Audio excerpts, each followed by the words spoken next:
तो मित्रों, आपने भी ऐसा अनुभव किया होगा कि बहुत लोग ये कहते हैं कि ईश्वर नहीं है, और जब आप उनसे ये पूछते हैं कि तुम कैसे कह सकते हो कि ईश्वर नहीं है, तो उनका जवाब ये होता है कि मेरे साथ बहुत ही बुरा हुआ है, ईश्वर ने मुझे नहीं बचाया, मेरे इस बुरे काम को ईश्वर ने नहीं रोका, ईश्वर ने मेरे साथ कुछ अच्छा नहीं किया, इसलिए ईश्वर नहीं है।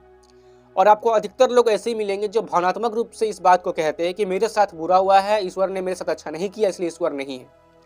यानी कि ईश्वर की नहीं होने की बात को बहुत लोग भावनात्मक रूप से प्रकट करते हैं। अब देखिए, जो सत्य है सो सत्य है, और सत्य भावनाओं से प्रेरित नहीं होती। किसी को सत्य मीठी लगती है तो किसी को सत्य कड़वी लगती है। खैर, जो भी हो, मैं आपको साइंटिफिक एक्सप्लेनेशन करना चाहूँगा ईश्वर का, या प्रैक्टिकल एक्सप्लेनेशन करना चाहूँगा ईश्वर का। अब जिसे जैसा समझना है वो समझे, और मन में जो ओपिनियन है आप मेरे साथ कमेंट बॉक्स में शेयर कर सकते हैं। मैं वहाँ पर आपका कमेंट जरूर पढ़ूंगा। मेरे पास एक ताला है, आप देख सकते हैं ताला। अगर मैं आपको बोलूं कि ताला ऑटोमेटिक बन गया तो आप इस बात पे विश्वास करेंगे? आप शायद मुझे बेवकूफ़ बोलेंगे, क्या बात करते हो, ताला ऑटोमेटिक कैसे बन सकता है? इसे किसने बनाया है, और जिस व्यक्ति ने इसे बनाया है इस ताले को, उसे हम कहते हैं लोहार।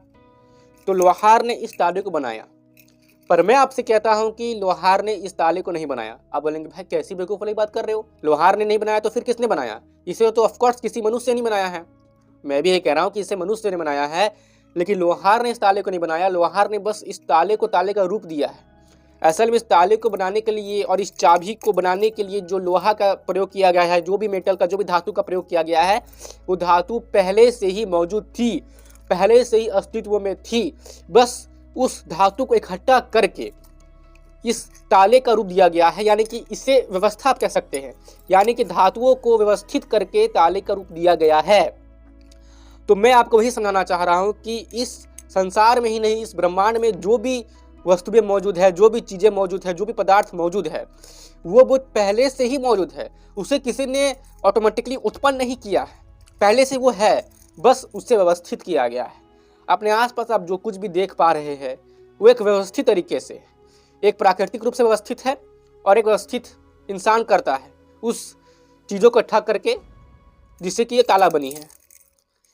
तो चीज़ें पहले से ही होती है और हमेशा से वो है, बस उसे व्यवस्थित किया गया है। तो ये ब्रह्मांड जो व्यवस्थित रूप से चल रहा है, बहुत सारे नियम काम कर रहे हैं ब्रह्मांड में, बहुत सारे नियम, और वो नियम काम कर रहे हैं, इसलिए हमारा और आपका अस्तित्व है, इस पृथ्वी का अस्तित्व है। हम लोग सर्वाइव कर पा रहे हैं क्योंकि नियम अपने सिद्धांत पर काम कर रहे हैं, और उस सिद्धांत को, उस नियमों को कोई व्यवस्थित कर रहा है। तो मेरे हिसाब से जो उन्हें व्यवस्थित कर रहा है वो ईश्वर है। अब ये ताला तो जड़ पदार्थ है, इसमें चेतना नहीं है, तो ये खुद से कोई कार्य नहीं कर सकता। उसी प्रकार जो हमारा मनुष्य शरीर है, या किसी पशु का शरीर है, या कोई भी ऐसा शरीर है जिसे आप जीव कहते हैं, प्राणी कहते हैं, तो वो शरीर जड़ है।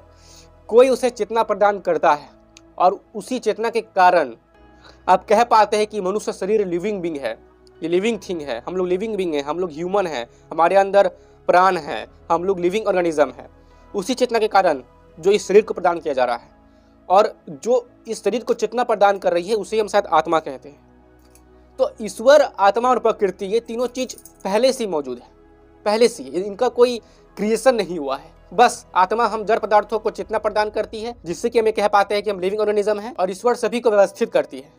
तो ये था मेरा ईश्वर को समझाने का प्रैक्टिकल तरीका। अगर आपको पसंद आया है तो आप इस वीडियो को लाइक कर सकते हैं, और यदि आपको भी कुछ कहना है और आपके मन में भी कोई ओपिनियन है तो आप अपना ओपिनियन मेरे साथ कमेंट बॉक्स में शेयर कर सकते हैं।